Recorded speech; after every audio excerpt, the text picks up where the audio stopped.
ụtụtụ ọma nọ ụmụ ọdịnala Igbo, a sị nka chi tata wee ketara anyị ihe ọma ma kepụrụ anyị ihe ọjọọ. Aka m bụkwa onye nke gị, Ogbuefi EZE-ANA Ugochi tubelu na oraifite. Anyị na-agba afa miri emi rụkwazị ọrụ mmụọ dị iche iche. Abụ m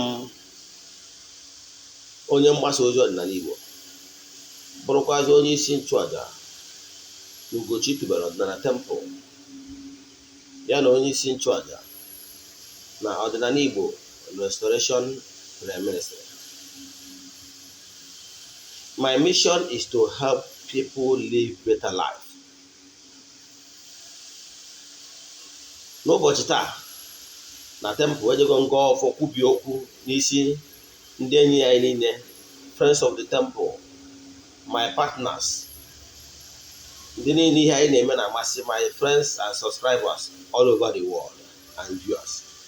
Kwubi okwu n'isi ndị na-amụ ha na-echa vidiyo anyị etụsara ya ndị ọzọ, maka ihe ọma mere ofu onye amezu. Anyị gọkwaziri ụfọdụ ụzọ pụrụ iche chụọ aja mbụ n'elu na aja ịpụta ihe na temple n'ụtụtụ a, maka ndị niile na-esonyere anyị na aja ka anyị na-achụ nke ọnwa Jenụwarị 2022. Ya bụ aja na last 14 days. Anyị bidogo na 5th, ọ ga-akwụsị na 18th. Na ya 18th anyị ga-achịkọta ya bụ aja n'isi njedebe. Anyị ga-egbu ebere chụọ aja dị iche iche, kwubie okwu, gụọ ọfọ n'isi ndị niile sonyere anyị na ya bụ aja, ma ndị sonyere anyị na nke onwe na ndị sonyere anyị nke anyị dị n'igwe. Ka chidi mmadụ ka arọ 2022 abụrụ arọ eji egwu egwu, arọ ngọzi wee nye ndị niile ji obi ha niile na Chineke na ọdịnala. Anyị agụgụ ọfọ nke ụbọchị taa, ụbọchị ikpeazụ anyị ga-emechi ya, anyị ga-ebidokwu ya bụ mmemme sendị arụ ndị niile sonyelụnụ na ya bụ aja. Dịka unu si malụ, mụ wee EZE-ANA Ugochi tubelu Ogbuefi anọrọ m esepụta ihu ọrụ na soshal midia. Yes, then na-abụrụ ọsọ ndị a na-arụ ọrụ ka a na-egosi ihu ọrụ, ma ọ bụrụ maka onye nọrọ onwe ya.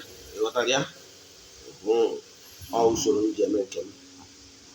Then anyị na-agba afa miri emi ka nsikwu. Enwere ike ịgbara onye ọbụla afa ebe onye ọbụla nọ na. Distance is never a barrier. Kama ọ na-abụ mgbe ụfọdụ ihe ụfọdụ emewuru eche na onye ọzọ emewuru ya. Yes, ọ bụrụ na ị kwenyere na mmadụ nwere ike iji afa gị ma ọ jụọ rụọ ọrụ ọjọọ without you being present, etu a ka mmadụ nwere ike isi rụọ ọrụ ọma, jụọ ese n'isi gị, kwubie okwu n'isi gị, ọ bịa na mmezu n'agbanyeghị ebe ị nọ. Ọ mmụọ na-eme. Kama na ihe mmadụ emewuru, what you don't know is only a mystery to you and not all. Anyị na-agba afa ma onye anọrọ ya. Ihe anyị niile bụ ya full details, after the surname gị, from your father's name, and the surname and the aha mma gị, surname ndị be mma gị na-aza ndị ikwu nne gị, ya na obodo esorota nne gị. Maka na mmụọ na-eso mmadụ o siri n'ikwu nne, o si n'ikwu nne, ọ ka anyị wee jụọ ese, jụọ ezumezu mmụọ so gị si n'ikwu nne na ikwu nna, ihe a ga-eme n'ebe ị nọ ka chi dị mma wee dị. Echefukwara n'afa agbacha afa na enwere ihe bụ the core principal problem of your challenges. However, enwere other collateral damages, enwere other symptoms bidoro mebe maka ihi na agwọrọ the core problem of yours. Enwere ike ihe bụ isi butere nsogbu gị bụ amaghị ama, ignorant. Therefore, you are swimming inside Uchu. Now, when the right thing was not done, swimming in Uchu can attract any other negative energy like ndị amoosu, ndị akadowere na ndị ọgbọnuke etc. Ị ghọtara ya? So ihe a bụ ndị aja ndị anyị chụgo n'ụbọchị taa. Then kwubikwa okwu n'isi my followers all over the world. Si na arụ a bụ ala mbụ n'elu, the year of multiple blessings. Then isiokwu anyị n'ụbọchị taata bụ signs of a cold one. Ihe mmadụ ga-eji wee ma na-akpọrọ ya ọrụ. Ife ọ ga-abụ ọ bụrụ na omebe na ndụ gị, ịjụọ ese gbaa afa miri emi ka ị marụ na aka mmụọ dị ya, ka ị marụ na mmụọ kpọrọ ya ọrụ, ka ị marụ ụdị agwụ ị nwere. Ekwuru m dịka nsikwu, onye ọbụla nwere agwụ, mana o nwere onye agwụ ya bụ nke onwe, nwere onye agwụ ya pụtara ihe, agwụ eji edu ndị ọzọ, agwụ eji azọ ndụ, agwụ eji atọ ndị mmadụ na-agbụ. O nwere onye agwụ ya gbagotara. So ọgbụgbacha afa miri emi, ọ bụrụ na agwụ gị ewu agwụ nke aka mkpa gị, ị mara na ihe ị ga-emewe ịrụcha agwụ na-emewere onwe biznes ụkachịrị mmadụ gị. Mana ọ bụrụ na agwụ gị, ọ na-adị mwụtụ mgbe ụfọdụ ndị ji aka ha kpọọ onwe ha n'ọrụ. Yes, adị nsọ dị uke, mana eziokwu, o nwere ndị agwụ ha dị very small. Ihe ha kwesịrị ime ha chukwu agwụ ha na-ejeme rụwa ọrụ dịrị ha, zụba ahịa ma ọ bụ rụwa ọrụ aka dị iche iche, ha ga-aga nke ọma. Mana ụfọdụ n'ụtụ na ha ji aka ha kpọọ onwe ha n'ọrụ, mmụọ akpọrọ ha ka ha bụrụ aka na-azọ ndị mmadụ, maka na agwụ ha bụ agwụ nke onwe, ọ bụrụ agwụ eji azọ igwe. Ndị na-eto a nwere ike ije bido dibịa agụụ a na-agụ ya, oje bido dibịa agụụ a na-agụ ya. Ụfọdụ gwanụ ndị ebido ministri, obido ministri agụụ a na-agụ ya, maka na agwụ ya agbagotara, mana ya nwere onwe eji aka ekpe onwe ya n'ọrụ, maka na ọ chọrọ ịrụ ya bụ ọrụ. Ịghọtara ya? Dị afọ oruzie ebe ahụ na-akụ ọta, agwụ ya ebudowuru ụsọ ọgwụ onwe, ọgwụ agwụ ya bụrụ maka onyinye nke igwe ndị mmadụ. Ịghọtara ya? Mana afa miri emi ihe vitaminu etu agwụ ụdụ na etu ọha debe. Then dịka anyị si wee kwu, isiokwu anyị bụ science of onye akpọrọ ọrụ. Science of a called one. Ejiri mmadụ ihe ị ga-eji wee ya abụọ na-eme na ndụ gị, ịgba afa miri emi ka e wee nyochaa nke ọma ma na-akpọrọ gị ọrụ n'ezie. And ọ bụrụ na akpọrọ gị ọrụ, kelụ na saịdị akpọrọ gị ọrụ, maka na ọrụ anyị kere ọrụ eke. Eziokwu na ihe na-eme na be oke na-eme na be ogene. In every profession that involve human beings all across the nation, across the world, enwego distortions, nke bụ na onwere in every profession enwere original, enwere fake. Ịghọtara ya? Ije na medical doctors, enwere ndị gụrụ wee surgeon, ma ọ bụ na onwe ndị wee physician, mana n'ime na wee physician na ọsọrụ na ya na-emekwa operation, na ya na-eme nka, na ya na-eme nka, then were ụfọdụ ndị mmadụ wee na-amụ ọrụ instead of ya nwee limit onwe ya na ebe a kpọrọ ya ọzọrụ nka. Nwee ndị bụ urologist, nwee gynecologist. So mana ụfọdụ n'ime ha na-agba ha gụcha nka, mgbe ọ rụziri ka ọ practice onwe private hospital, ọ lụbazie ntamimo, ma ndị ọ mara anya ya, ma ndị ọ ga-ejizi wee na-emede practice. Ọnya na-eme mgbe enwe casualties. Etu ahụ ka ọ dị na every profession. Adịmasị gị na ndị niile ịfụ nọ na social media na ha niile bụrụ ya. Enwere ndị ebe ha nọ, ihe ebe ha nọ, profession ha choose ha na-eme na abụrụ ebe ha kwesịrị ịnọ. Enwere ike akpọrọ ha ọrụ n'line ọzọ, ha nwere isi jump track. Ịghọtara ya? Mana ọnya ka a na-asị na nwanne mmụọ bụ na enwe ha na-akpọ spirit of discernment. As a human being, as a man nke ndụ, ị kwesịrị inwe spirit of discernment. Mmụọ ya ka m ji asị ndị mmadụ, gbaa mbọ n'ihe ọ bụla ị na-eme ka gị na chi gị kwụrụ. Ọ chi gị ka ị ga-ayọwasị ya, bido ya duzie gị ụzọ, ya duga gị n'aka onye ga-abụ ọrụ n'isi gị chede mmadụ, onye ga-abụ okwu biere okwu chede mmadụ, maka na onye ọbụla ngwere niile makpa maọzi nke afọ nke dị ime. Ịghọtara ya? So ọ bụrụ sọ n'otu ndị ọdịnala ka ọ dịkwazị n'otu ndị ụka, ọ dịkwazị na in every profession. Enwere ndị na-ajọ ọpụta ime si na their own lane ba na lane ọzọ. Mana ihe na-achịkwa gị na-ekere ọrụ eke. Problem ọ bụla ị na-enwe nwere onye ga-asọ ọbụ ya. Ịsịkwana maka ihe na-ejegharịgo then nwetabụrụ onye sọ ọbụla ya nọsizie na solution adịrọ, ọ bụrụ eziokwu. Any problem on this gross material nwere onye ga-ekwubi okwu na ya chede mmadụ, nwee onye ga-alụ ọrụ na ya chede mmadụ. Ihe anyị bịara ikwu taata bụ maka calling ya na ihe niile ị kwesịrị ịma gbasara ụchụ.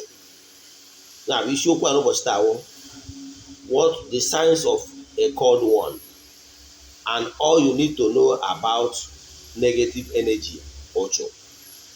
Ịghọtara ya? Gee ntị, ọ bụrụ na ị dị privilege wee bịa across this message, count yourself lucky ị nwere isi awele watch a video bido na bido were ruo isi jedebe. You must learn something that will change your life for good. Akwụkwọ Joel 4:6 says, my people are suffering because of ignorance. The basic problem you are facing today is because you are ignorant of how things work in the spiritual. Now, ihe na-achọ ịkọwalụ gị bụ na ị bụrụ onye akpọrọ ọrụ listing ma ọ bụ niile eche ma akpọrọ ọrụ. Nke mbụgoro na mụ nwa bụ EZE-ANA Ugochi tubelu Ogbuefi ewepụta azụgo m ọtụtụ ndị mmadụ n'ọrụ a, and nke bụ eziokwu na ọtụtụ ndị nzugoro n'ọrụ a adịgo very very happy. At least azụgo m mmadụ 3 n'ọrụ a, and 3 of them are doing very very well. You know why? Anyị na-ewepụta obi maka my mission is to help people live better life. More people are coming.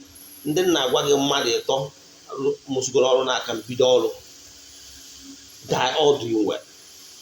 Because na before agwụ m anamata gị, a ga-agbagoro mbọ dị sure na ị nwere that call, and dị sure na agwụ gị gbagotalụ to the level na-agbọrọ gị oku ka ị na-azọ ndụ ndị mmadụ. Ka bụ ihe mbụ. Ka ịbụa, ọ bụrụzie na ị nwere oke agwụ ga-eme ka ide ude, maka na ọ na-adị mwute na mmadụ na-arụ ọrụ na-arụ kelefa na-edi ka ọkụkọ. Ọ bụrụzie na agwụ nwere ihe gbagotara akwadoro gị, isokwa na ndị osochiegbu nwere ike ịgwa gị na agwụma mmadụ na ime idere ịmụ ya amụ. Ọ bụrụkwa eziokwu n'ọdịnala Igbo, o nwere ihe a na-akpọ etolitara bụ n'ụwa na-anụ ya, ịgbaje ọsọ agwụ. Ihe a bụ apprenticeship n'ọdịnala Igbo, bụ ihe ndị Igbo ji karịsịa mba. Ndị Anambra ejiri apprenticeship egwu ọnyanwa. I can tell you, even today some universities have started, like Lagos Business School have started learning the secret and benefit of apprenticeship. Ndị Igbo ejiri egwu ihe mere ụfọdụ ndị Anambra ji wee gafee, maka na Anambra bido n'oge gbaa bọị.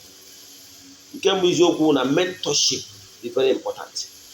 Ọ bụ ihe eji onye mgbarụ bọị 5-6 years compare onye bịa mụ ahịa ọgwụ 3-4-5 months.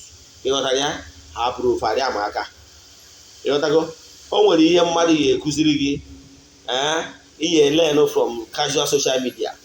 And mind you, some of the things ị na-afụ na Facebook and other social media, ụfọdụ n'ime ha bụrụ an authority to teach.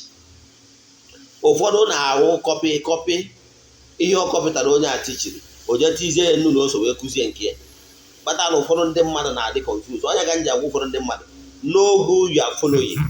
Don't be following multiple people. Ị mara onye nkụzi ihe doro gị anya, sobe ofu onye. Don't be listening to this and listening to this, unless those people ị na-listening to or ndị na-aga na one lane. Example, o nwere ndị among the ndị akpọrọ ọrụ nkwe nsonye ya gwa gị na oke ite bụ ọgwụ ego. Mana o nwere other school of thought na ya agwa gị na o nwere ihe o mere. Ịghọtara ya? Ajọs jiri nke amara ya. Now, know the type of people you are following. E nwere a lot of people na-akụzi ihe n'ọdịnala Igbo mana ha abụrụ dibịa. Follow our followers. Some of them na-akụzie beyond their lane, therefore creating more confusion among people. Ekere ọlụ eke. O nwere ebe ihe a na-akpọ ofeke n'ọdịnala Igbo. Asị na ofeke amụrụ mgbe ekere nkwa ụkwa. E nwere ndị bụ ofeke n'ihe gbasara ọdịnala. Therefore, n'ime na ọbụ ofeke anwa, ọ na-akụrụ na-agwọ na-asị na ya ama. Je na social media, I can tell you na nwere ụfọdụ ndị na-akụzi ihe na social media today. Ọ bụrụ na ha nwụọ today, na ha ebisigo ndụ ha nwụọ, onwe onye na-ewuchi dead, mana onwe na ha bisie ndụ ha nwụọ today. Ije na their kindred ndụ ka ya gwa ha. Ịghọtara ya? Because na ndị befe amụrụ na ha na-eme ọdịnala.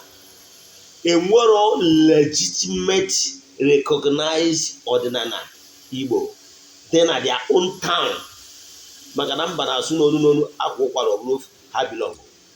Ị bụrụ onye na-akụzi ọdịnala mana i belong to ọdịnala group na obodo gị, my dear, I will not take you serious. Yes, because ihe na-eme ewe ije na peji ndị mmadụ ịgụta nke onye adịrị ịgụta nke onye adịrị ituwisigharịa create another page kwuo nke gị. Ihe ị na-achọ oke notice gị, ghọtara ya. Ị ga-ebilo ọgwụ na ịnọ mba abụrụ na town anyị nwa. Yes, anọ mbe nna m na oraifite. Ọgwụgwọ na ịnọ na mba ọzọ kaba arụ ka ị bịa denye aha na ọdịnala ndị ọdịnala dị n'obodo gị. Na oraifite nwere ndị nọ Lagos mana ha dere aha na mitin ọdịnala. Onwe mgbe mitin ruru ha, ọ bụrụ na ha nọrọ nso, somebody emechitere ha ese ndịara onye ahụ ego, onye ahụ ego osu mitin ndị abịa. Mgbe ọbụla ha batakwara dịka krismas ya, ha abịakwa sonye wee undergo nkụzi dị iche iche a na-akụzi. Ha ajụkwa ajụjụ dị iche iche, akọwalụ ha n'usoro obodo si eme ihe. Enwere obodo ụfọdụ etu obodo ụfọdụ si eme, nwee etu obodo ụfọdụ si eme, ịghọtara ya. Ije some ana Igbo like side Agụrụ, Anọcha, some of them na-egburu agwụ ha nkịta. Mana side si na-epụta bụ ana Edo, anyị na-egburu agwụ nkịta. Then ihe anyị na-egburu ewu egburu. Asọghị m na ndị na-egburu nkịta na-eme ihe ọjọọ, no. Ọnkụ dị na mba na eghere mba nni. So ọ bụrụ ya. So ihe na-achọ ịkọwa bụ na o nwere ndị akpọrọ ọrụ, mana e nwere ndị akpọrọ ọrụ na ọrụ ha bụ ide enye mgbọrọgwụ na mkpa ahịhịa. O nwere ndị ọrụ ha bụ kanseling, e nwere ndị ọrụ ha bụ ịgba afa, nwee ndị ọrụ ha bụ ịchụ aja. Then eziokwu na-enwere few individuals ndị because of their spiritual maturity they have come across all the elements. Example, ụbọchị na-akọwara ndị mmadụ ihe gbasara Eze-Ana wee soro na mụnwa na onwe m ihe afọ nka m na-akụzi gbasara element si gị na 4 market days, Eke, Orie, Afọ, Nkwọ represent the air, the Eke represent the sun, the sun. Then Orie represent the water, Afọ represent the air, while the mother earth represent the Nkwọ. Yes. Why I don't normally emphasize on those things. Some are important, like example, the day you are born is important. It's like me, I was born on Nkwọ Day. I do more of spiritual work on Nkwọ Day. Yes, but that does not mean Namari Arworo in other days. Reason being that I have come across all the elements. Yes, because of my spiritual strength. Agalomo, example, I'm on Nkwọ Day with the land. Then, then being somebody who is Sagittarius, understand, I was connected to fire. And I already linked myself with the air element. So, those looking for those elements, limiting yourself is just for people that is the level of kindergarten. When your spiritual maturity, grows to the climax, you will come across all the elements. You can call the air elements and send them. I can call the water element, the salamanders, the water sprite, the marmots. Plead with them and send them message. They will go. The same thing with the sun element, the moons and stars and the rest of them. So when you are spiritually elevated, you can come across all the elements. And all elements will listen to you and they will go their message. You understand? So people limiting themselves to a certain element is just people with beginners. Now, ọ bụrụ na ka ị ga-esi wee mara ị nwere call one, ị ga-abụ onye na-abụ nwere ike depends na mmụọ kpọrọ ọrụ. Yes, o nwere ndị bụ nọ ndị mmiri with the core primary elements that call the person. When ndị bụ n'ọbụ arụsị the entities of power kpọrọ ha ọrụ. Kpata na mgbe gboo na Oraifite nwere ndị na-akụ amụma. example o nwere ndị na-akụ amụma ụlas ọ pụta ọsọ ọrụ obodo ga-enụ ntị okwuo okwu amụma kwuo ihe ga-emenụ na ụlas si ka e kwuo na ihe na-etu a ihe na-etu a na oge na-etu a na mmiri ga-ezo na a ga-enwe ụgani na ime ara anụnwa na mmiri ga-ezo oge na-etu a na a ga-enwe ụkọ mmiri n'oge na-etu a ma ọ bụ na a enwe okwu onwu na a ga-enwe nke na a ga-enwe nke a na-etu ahụ o sikwe ka ọ ga-esi mee a na-akpọ ya ịkụ amụma.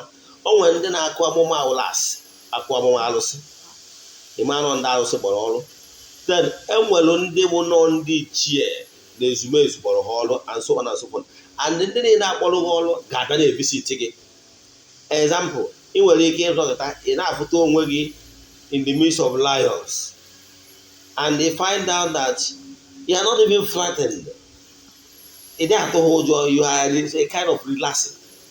Ma ọ bụ ị na-afụta onwe gị in the midst of multiple snares, eke and rest of them and ịfụta onwe gị na irelaxịrị ma ọ bụ na dozie eke nwere ike gbakọ ọnwụ n'ahụ. Ị ghọtara ya? Mgbe ụfọdụ ịfụta onwe na gị na ha na-egwu egwu ma mgbe ụfọdụ ịfụ onwe gị in the river ịfụta onwe gị ị nwere ike anyị tara ịfụtara onwe gị as a river goddess ọ na ịfụtara onwe gị na o nwere ndị mmiri other elements in the water ịfụta onwe gị na gị na ha na-egwuregwu ma ọ ịfụta onwe gị asị maybe egbughere a little bit throne in the marine kingdom. Ịfụta how beautiful the place is now and you feel so relaxed, you are not frightened. Ụjọ ara atụ gị was so calm. Ma ọ bụ na ịfụtara onwe gị in the midst of ụmụ mmụọ gasị ma ọ bụ something like masquerade and rest of them, but the bottom line is that it will be calm. Calming anwa that group anwa ị na-awe gị na ha bịakwute gị ịdị more calm. Then ị nwere ike na-agbagoro ọsọ ha sị don't run, ha kwudoro gị they are not here to harm you. You understand? Ịfụ na o nwere ike ọ bụ na that group kpọrọ gị ọrụ. Ị nwere ike ịfụ that group other groups bịagolo enwere ike abịa dịka asị na mmadụ na-achụ gị ọsọ ịfụ another group those things mentioned now abịa dịka asị ha pụtara for your own defense. So o nwere kind of ụdị ihe ị ga na-afụ ma ọ bụkwa ndị bụ ndị ịma na enwelu clairvoyance and clairvoyance. Understand? Clairvoyance bụ ndị na-anụ voices. Clairvoyance bụ ndị na-afụ afụ. Enwere ndị na-afụ ụzọ ịbịa na ọfụ ụzọ nwee ndị na-ahụ ịbịa agwa ya okwu na-anụ voices nwekwa ndị bụ their own intuition. Ọ dị ka afọ a na-agba nwere ike apụta ọbụnọ ndị na-afụ nke ha in pictures ọ na-apụta in pictures nwee ndị na-ahụ nke fa ahụ onu na-agwa ha okwu. Ịma na o nwere ndị nọ na-afụ their spiritual guide anya. Yes, when they for their spiritual guide, sometimes the person will be opportune to be interacting with the spiritual guide. So, and wherever ị ga-amacha oluo ifu na egosibe so certain things like more abụrụ m onye na-alọkarị nlọ. However, nlọ alọ ọ bụrụ ordinary nlọ, it must come to pass. And ụdị nlọ ahụ mpụta n'ụtụtụ mmelo tia bido na the beginning to the end. Even months to come, I will be remembering it. Even years to come, I will be remembering it. That one is a vision of ordinary law. And all your measure. And no possible no measure. I got some no be some na. Here I got some now look what's later. No one I better measure. I want to do other one more ways. And I make a no good one was a person not all of the tired. More than more will hear about them. Ma ọ bụ na na-eche gbasara ọnọdụ dị aṅaa mmadụ ụfọdụ nọ because dịka EZE-ANA ọtụtụ ndị mmadụ na-acha atịm na-akọmpụ ndị ya complain common ego a eji gbara ha afa ha nwere to show you how bad is. Ihe awụ nwa mmadụ nwere ike ịnọ 10-15 years n'obodo oyibo nwere ihe ọ na-eme. So nwee nke ya nwee nke nọrọzi ebe a mee ka ndozu off a little just within 5 minutes ụlọ agwụ ebe buo m after m onwe m ọ dị ka trance. That one ga-adị so clear as if you are watching television. O mee and o mesi na onwe ga-adị very short. That within that 5 minutes egosigo m ihe a chọrọ igosi m and emechi ome. Nwee nke ya wee ọ bụrụ intuition like Ugochi tụọ na temple anyị na-eme counseling on Sundays. Ọ nwe onye ya wabatara n'etu anya m na onye aja amụwa na agwa m ihe gbasara onye aji bịa. Ọ nwe onye nke m na-ekwu m na-ekwutara okwu ewesị m na onye dị etu a ya bịa mana the primary problem o nwere bụ ụchụ na any other things ụzọ ihe wu nsogbu ya wụ the peripherals ndị minors. So n'ihe before na-arụrụ ya ọrụ n'ihe izi mma ebu ụzọ megoro onwe ịsa ya ụchụ na ọ bụrụ na ọ sachara ụchụ ọ bụgoro na o nwere ego o ji alụ ọrụ dị n'ụzọ ya mana o nwewuru ego igote ọjị ma ọ bụ nzu na edo na-aga ọjị na o bido ha na-agaba ọjị for 21 days na ọ ga-afụ na things will start changing for good. Ya so intuition bụ ndị nwere voice. I think every human being, genuine human being, have that intuitive voice. It's very tiny, but developing spiritual consciousness with time, that voice is tiny. That voice, you notice that voice is louder. The more you believe that voice, also and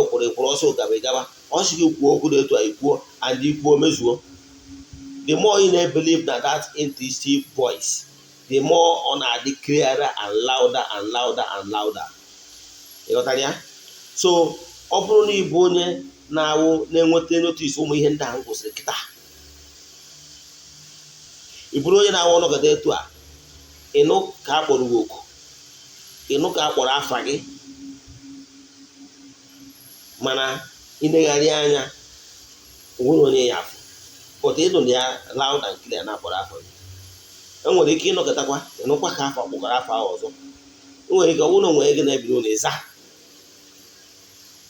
ịzazi anwa jekwu onye anwa si kpọrọ m ọsọ na ya kpọrọkwa gị.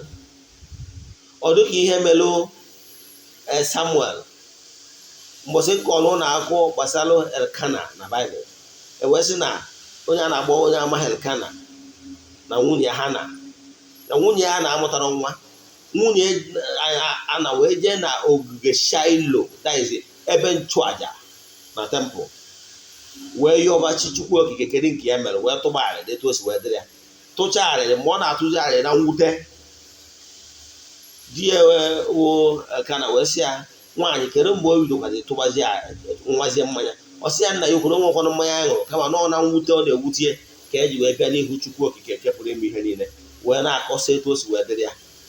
See the work of onye ụkọchukwu o wee sị ya ka Chineke mezuoro gị etu isi wee rie ya. Akwụkwọ nsọ wee sị na ozugbo ahụ o kwuru etu a na Chineke nụrụ ayọyọ ya, o wee mee ka oge tere aka that Ana wee dịrị ime wee mụọ nwa wee kpọọ ya Samuel.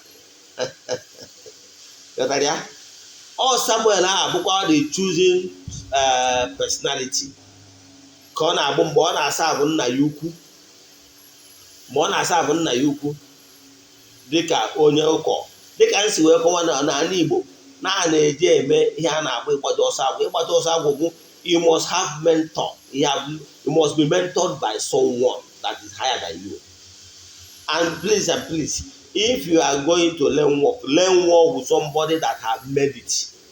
Don't learn work from somebody that is not even mara aka dị n'aka ebe onye nri ọnụ na anyị onye adọ successful.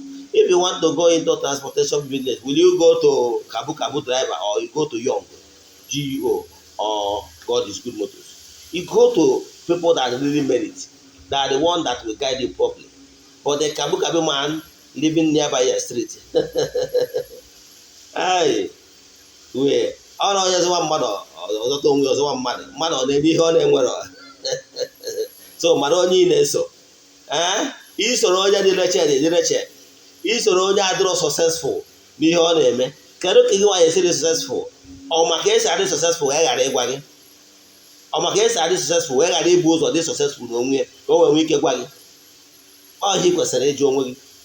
then Samuel wee jee mgbe o jee na-amụ ka esi mentorship ụkọchukwu wee na-ekụziri ngwa gezie ntị gị efere na-emesịrị dị ebe anwa ọ nọkọta wee nụ afịa Samuel onye anya nwere onye ọ fụrụ anọkọtakwa nọkwa Samuel o wee jebe na nke onye ụkọchukwu onye nchụaja ọ na-asa onye na-eme ntụ ya wee sị ya nna m ukwu ịkpọrọ m si ya mba na ya kpọrọ ya ọ pụwakwa ọnọkwa obere oge ọnọkwa Samuel o jekwukwa ya nna m ukwu si ya nna m ukwu ịkpọrọ m nna m ukwu na ya ukwu wee sị ya mba onye nchụaja wee sị ya mba na ya kpọrọ gị mana dịka onye nchụaja onye nwegoro experience n'ọrụ a ọrụ nchụaja o wee sị ya Samuel ọzọ ya o wee sị ya na ọ bụrụ na that voice ya akpọ gị ọzọ gị sị ya kwube na nwa odibo gị na-ege ntị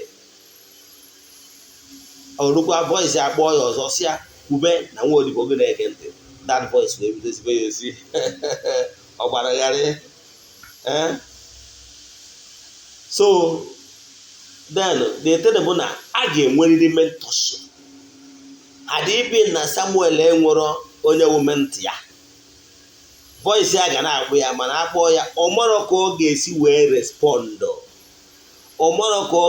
respond ka mmụọ a wee marụ na ọ na-ege ntị attentively wee continue ozibe ya ozi mmụọ a hapịa mana ụkọchukwu agwaghị ya akpọ ọgọsi ya onye nwaanyị iri ọnụ m onye nwaanyị kwube na nwa odibo gị na-ege ntị ịghọtara ya ọ mgbazi ọ bụrụ sọ onye nwụrụ anwụ ka a na-emezikwa onye dị ndụ olu o nwere ofu eze nwaanyị kụziri ọrụ ọ na-alụbu ọrụ ole nwere ike mana emechalụ at God may have it we come across each other wee invite ya over wee bịa wee sị m nyere onye aka ọ na-agbagbu afa mana ọ bịara wee nyezie the rudiment of etu ọ ga-esi wee na-agba afa mmiri emi today ọ na-agba afa ọfụma so ọ ga-enwe onye ga-agbado oke ụgwọ nri nwere onyinye ma ọ na-agba afa ọ ga-egweriri onye ị ga-eje na nke o wee kụziere the depthness of what you are doing o wee kụziere the depthness of etu esi ajụta mmụọ ihe ma ọ wee etu esi arụ ọrụ mmụọ gaa ịmara mana problem enwere kịta ahụ mpako onye mara ghara ka o si eje mmiri mara ka esi eyiri akwa white ọgotawuo bel ọgbadaba na mmiri na-akụ bel before you know it ọsọ na ya bụ eze nwaanyị nka ma ọ na ya bụ dibịa nka before you know it ogbuwa anụ na-agbụ ya ọbara na mmiri na-agba onwe ya ụchụ si na ọkpọchịchị ihe ọrịa ọchọwa onye kpọchiri ihe ọrịa agwụghị m ụtụ ndị mmadụ ndị niile na-eji egbu ya anụ na mmiri is not the best result. Try a better result ka ịfụ ka ihe ọrụ ga-esi na-ede ikwu okwu ome na ndị mmiri bụ ike ịfụ ya. So ihe m na-ekwu you must be mentored. Inweta sign ndị a m gụsịrị then ihe ị na-ede nwoke gbaa afa mmadụ short truly na-akpọrọ ọrụ then akpọzie ya ọrụ kaba alụ ga-aka ebe ntọ gị ebe a na-emekasị ndị mmadụ na-emekasị ọ pụta ọ na-eme ihe sọrọ ya na ma ọ na ọfụrụ ihe mmadụ mere na Facebook o jeme nke mmụọ kpọrọ gị na ọrụ ofe ihe o nwere ike ọ bụrụ ndị ọgbanje enu ana kpọrọ ya ọrụ ndị ọgbanje enu ana abụ nke ndị ọjọọ mana itinye onwe gị na the wrong lane gị na ha crash ya ịghọtago. O nwere ike ọ bụrụ mmụọ enu ana kpọrọ ya ọrụ, nwee ike ọ bụrụ arụsị, nwee ike ọ bụrụ ndị mmiri, nwee ike ọ bụrụ all the elements, nwee ike ọ bụrụ mmụọ ọdịnala. So ọ bụ igba na-eme ihe onye a na-eme maka na mmụọ kpọrọ unu na-abụ ọrụ abụrụ ofu, mana ije na nke dibịa maara ihe ọ na-eme dị successful n'ọrụ a ọ gaghị dị gị nyanwa na onwe ya agbaghị afa asị onye nwere experience malụ the area of specialization or channel ọrụ ya strength towards that line. Ịbụrụ onye nwere ahịhịa ma na na-abịa egosighị ahịhịa na nlọ ọ gwaghị etu ị ga-esi yuzu ahịhịa. Ụmụgokwere ike ụfọdụ ahịhịa a na-ekụziri gị abụrụ ahịhịa were ọ gwaghị etu ị ga-esi wee yuzie like mụnwa wee eze ana ọrụ m owe ịchụ aja, ọrụ m owe irikọnsaịl ịgbacha afa maka na afọ awụ mbụ na mbụ ka e nwere ike mara ebe nsogbu dị then align nụọ rikọnsaịl ya onye ọbụla na mmụọ ọbụla na-agba ya ụgwọ ma ọ na-esu ya. Ndị a ga-achụrụ aja achụrụ aja, ndị a ga-atụrụ ụzọ atụrụ ụzọ, ndị a ga-achụrụ aja ihe mme achụrụ ha aja ihe mme. nchazi aja niile aga kpọzie fasị ha bịa gozie gị site na iwubeziri okuku ahụ. Ịghọtara ya? Ọ ihe eze a na-arụ. Eze a na-arụ arụ okike. Eze a na-arụ arụ udu akụ mmiri. Ịghọtara ya? Adị m agwọ ihe ọbụla bụ ọgwụ. Ọ bụrụ na ị na-achọ ka ị gwọọ ọgwụ ka mmadụ ka ihe kwupụtarize ya mmadụ count EZE-ANA out. Ọ bụrụ na ị na-achọ ka ị gwọọ ọgwụ ka mmadụ nwụrụ ka ị manipulate mmadụ EZE-ANA count EZE-ANA out. Ihe EZE-ANA ga-eme wụ na EZE-ANA ga-enyere gị aka chụkwa mmụọ niile gị na ha so. Ayọzie mmụọ niile so gị na ha so dịka onye nchụaja ka ha gọzie gị, ka ha mepere ụzọ ego, ihe ọbụla niile mere onye meta ego na-akwụ ụgwọ. Ịghọtara ya? So ihe m na-achọ ịkọwara gị bụ dịka my vision and missions were is to help people live better life. Ọ bụrụ na ị nọ ebe ọ bụla ị nọ ma na-akpọrọ gị ọrụ ma ọ bụ na ibidogo ọrụ mana ihe ọrụ gị adịbụ stable na ị ka na-emekasị so ana dị na-emekasị bịa aga m enyere gị aka ka ị kwụsị igbo nwe Uchu. Maka na mgbe ị na-emekasị ihe ọbụla sọrọ gị imekawanye nwere nke ị ga-eme mmụọ agba Uchu for life, ihe ọrụ ga-adasa edebe anyị na-esiwa na ya bụ onye agbachiri ihe ọrụ ma na onye agbachiri ihe ọrụ. Kwụsị mmekasị, bịa aga m enyere gị aka. Ọ na-atọ m ụtọ inyere ndị newcomers aka because for me I believe that the air is too big to accommodate all of us. Before I was born, the limit I will go, the sky is even the starting limit. Then I know no human will stop me from shining. So onye ọbụla maintain their lane. Na ọ bụrụ na ama na ndị ọrụ pere mpe na ọ bụgoro na enwee ndị ọrụ 1,000, 2,000, 3,000 ozuboro the mass land a ga-akọba na ndị the spreading of the message of restoration back to ordinary. Ịghọtara ya? So I need the more capable hands.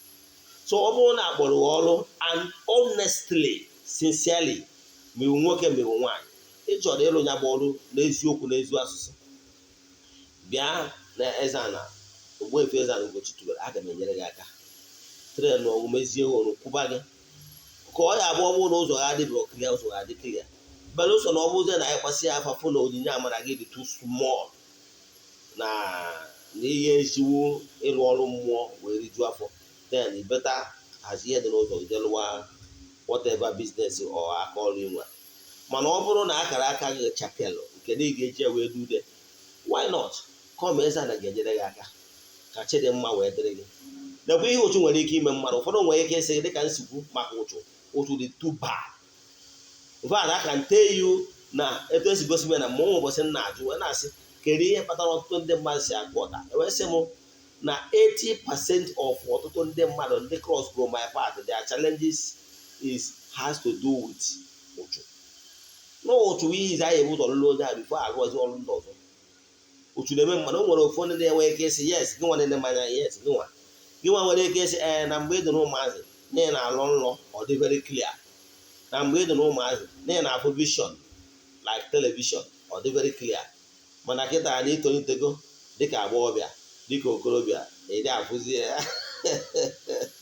ịgbara ọnụ Uchu kịta itolitoro ịgbagoro nje ahụ na tawa mkpụrụ isi asị ga atara yes itolitego kịta keep one bad company, keep one bad friends. Ihe niile ị na-eme nwere ọrụ akwụ and Uchu, and ọrụ akwụ anwa na Uchu na ụdị ndị na-edeti as na birds of the same feather flocks together is now making your power to go down.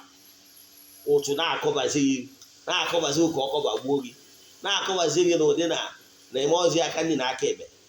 Therefore, when Uchu and negative energy na ọrụ akwụ na-take over around you, your spiritual strength is going down. Your connectivity to the spiritual realm is going down. That is why even your vision is dwindling. Your vision is going down by the day. Bịa ka anyị chakee gị, ka anyị nụchaa gị ka ite, ka ị discover your true self. Uchu ajọka. Uchu na-akwatu iwu ọrụ mmadụ. And nke ọzọ na-agwa ndị mmadụ, ịbụrụ onye akpọrọ ọrụ Stop jumping from one man to the another. Eburu nwoke, stop jumping from one woman to another. Ọ na-ebute ike ọlụ mmadụ. Etefuru Eze-Ana. Yes, Eze-Ana like the good things of life. Eze-Ana like inyere mmadụ aka. Mana nwaanyị abụrụ my problem. Yes, I like seeing beautiful things around me, but not sex is not my problem. Yes, what I normally enjoy is seeing people giving testimonies and being happy around me. That's what gladdens my heart. So, ọ bụrụ na ị chọrọ ije fa n'ọlụ a, pay less attention n'ebe and mystic life. Yeah. Focus your attention na the spiritual aspect. Ka i wee na-esi n'ike wee banye n'ike. A sị nke ọma ka mere nwoke mee nwaanyị. Ị na-erecha vidio a, like ya, subscribe to our YouTube channel, tụsara ya ndị ọzọ. Ọ bụrụ na ị na-eme etu a, na kọmentị na meseji anyị, na-eshare meseji si anyị ebe ọ na-efere ya. We are taking note. By June this year, somebody will benefit from our gift. The wonderful gift we give. N'aha Chukwu Okike pụrụ ime ihe niile, dịka onye nchụaja, ekwubie m okwu n'isi ndị niile na-eso m na social media, my friends, partners, and well-wishers, and friends of the temple. Na-akpọkụ ndị angelo nke Chukwu, all the entities of powers. Na-asịkwa unu jebe oru, jebe Igbo, jebe Nigeria, jebe mba ofesi, ebe ọ bụla anọ ndị mmadụ nọ. Ọ kachasị ndị niile nọgoro na ana mmadụ 10, 15, 20 years enwere ihe ha nọpụtara. Ndị a gbara ụchụ, ndị echepụkwara echefu. So let every yoke be broken, let every chain be loosened. N'aha Chukwu Okike pụrụ ime ihe niile, ka ihe ọhụrụ bido mebe. Let there be miracles upon their lives. N'aha Chukwu Okike pụrụ ime ihe niile, ka ụchụ na mmekọta ghara ịbụ ogbochi na ndị niile nọ under my voice. Ka ọ ghara ịbụ ihe ọ naghị akwụsị ha iketa oke na mbụ n'elu. N'aha Chukwu Okike pụrụ ime ihe niile, onye ike niile si n'aka ya bịa. Ọ bụrụ na o nwere ajụjụ ị nwere n'ihe a nkụzi taa, ma ọ bụ ihe ọ na-agbagwoju anya, send the Eze-Ana message. I will respond. 08057837672. Ọ WhatsApp nọmba ka ọ bụ. Ka Chidimma dịrị gị. Ya gazienụ n'afọ.